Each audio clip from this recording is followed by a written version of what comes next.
یه رو میذارم میرم از شهری که بوی لجم پیچیده توی سرم. ببین من درد میکشیدم، نمیدونی چقدر سختی کشیدم.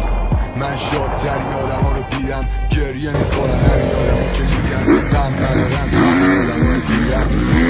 نداره من پسرم رسیدم، حرفای دل رو میگم آدم ها رو دیدم. یه سریشون توی قلب میکشیدن، میشکستنش روی درد میکشیدن. یه سریشون اصلا عاشق نبودن.